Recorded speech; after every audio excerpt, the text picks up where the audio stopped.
Wow, that was an absolutely haunting piece of cinema. Thank God that was never released into theaters. So HUAC has now attacked the Hollywood. The Hollywood has attacked Hollywood.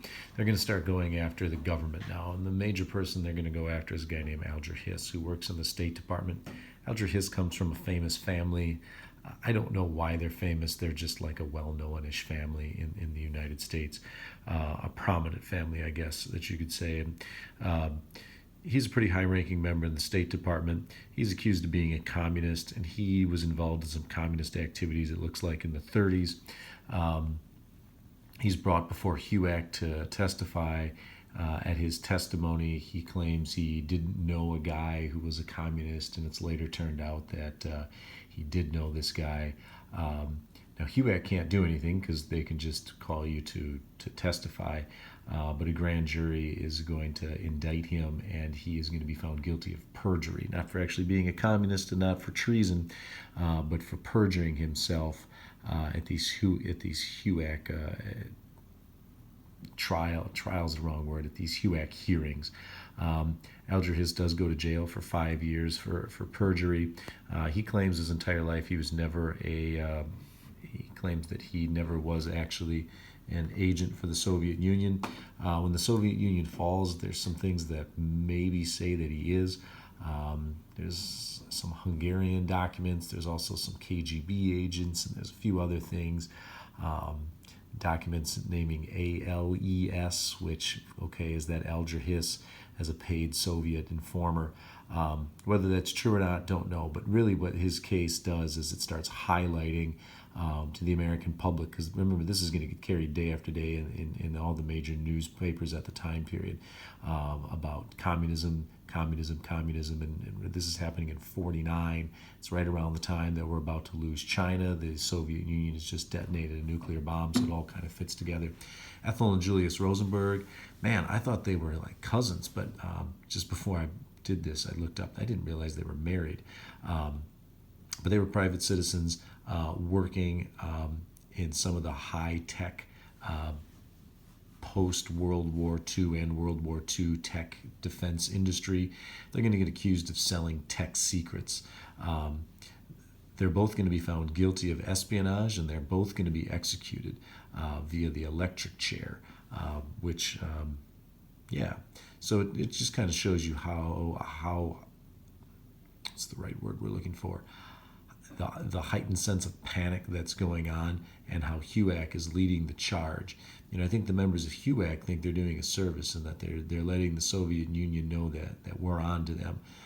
But I think if you look at the other way, you can start seeing that, man, the United States might be overreacting to some things here. Truman's response to all of this going on in HUAC, right? Because Congress is being run by these HUAC hearings are being run by Republicans. Truman has to respond. Truman, again, is a Democrat, so he's going to make every federal employee take a federal loyalty oath. The federal loyalty oath, you're going to swear that you promise to uphold the Constitution of the United States. And then pretty much he doesn't do much else after that. The problem is that a lot of the New Deal programs make Democrats look pretty communist. And so how can you be pro-Social Security and not be a socialist? And how can you be pro-healthcare and not be a communist? And I mean, we all know that you can be, right? That's not the point I'm trying to make here. But the problem is it becomes a slippery slope, and I think the Democrats are consistently going to get hit with this. They're soft on communism because they believe in communist type of ideas. The other thing that does come out of the federal government is something called the McCarran Act, and Truman is going to sign this, which is going to require all communists to register with the federal government so we can keep an eye on these communists. So that's kind of the response coming from the federal government.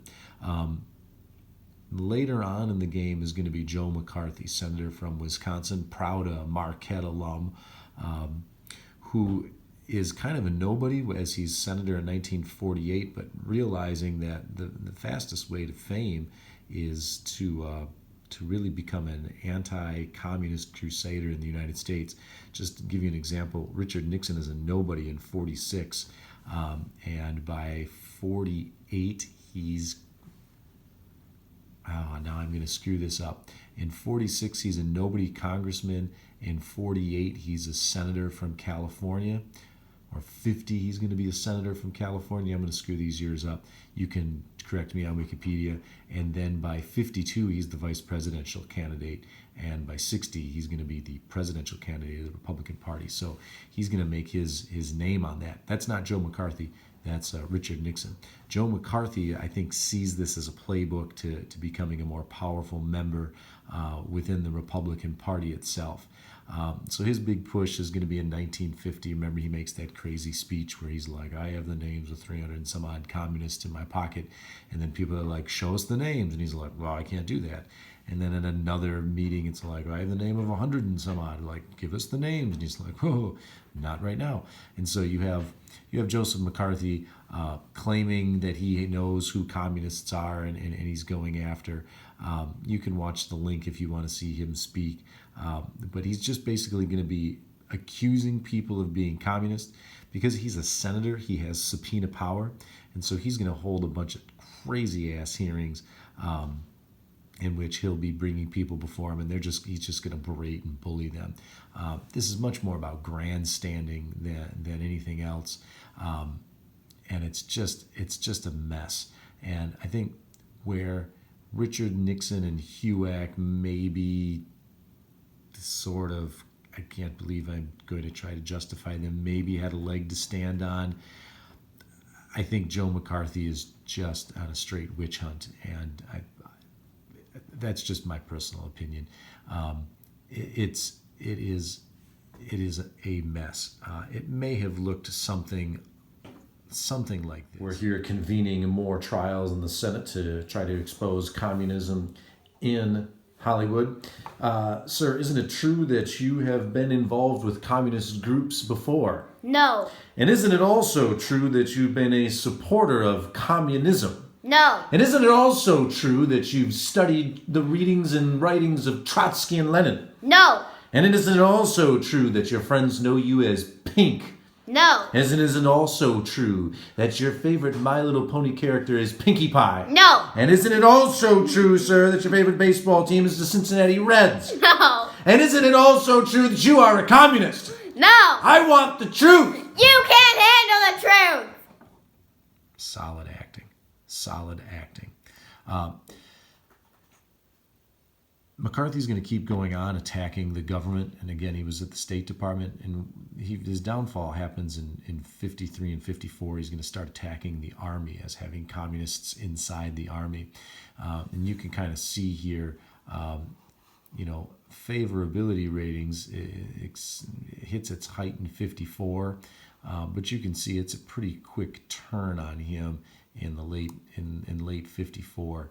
His popularity starts to decline as people start to grow weary of this. But the people grow weary of him attacking the Army. And I think people get frustrated with him for a couple of reasons. This should be a link to one of the interviews he does where he looks like an absolute buffoon. I think another thing happens in 53 is that Stalin dies. And so maybe we don't need to be so fearful. But I think the thing that really shuts McCarthy up is he's accusing the Army of being communist, and the most famous general in the history of the United States is now president. And I think there's an understanding amongst the American populace that, look, if there was communism, Eisenhower would be doing something with it. Eisenhower's got 5 stars on his shoulders. He's a 5-star general. He personally killed Hitler by choking him out. That's not true. But he's responsible for the win in World War II. So, if you're going to side with either Eisenhower or McCarthy, you're going to side with Eisenhower. And that pretty much becomes the end of McCarthyism. I think Eisenhower calms everything down, and we'll talk about that as we go on. The most recent scholarship I've seen, and by recent, I'm probably 10 years old on this. So the most recent I have seen is about 159 people are going to be accused by Joseph McCarthy. 9 are going to be definitive Soviet agents. We don't know that at the time, but we know that post-1991. So he ruined 150 people's lives in the process of grandstanding and trying to advance his political career, in my opinion. So that's the quick rundown on McCarthyism. Just a quick review. The big names are HUAC, House of Un-American Activities. Richard Nixon will be the leader of that. Remember, they're going to go after Hollywood and change how Hollywood is going to start representing Russia and communism.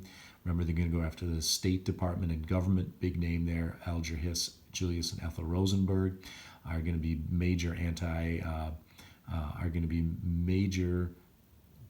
major communists that are going to be put on trial or put under deposition by HUAC.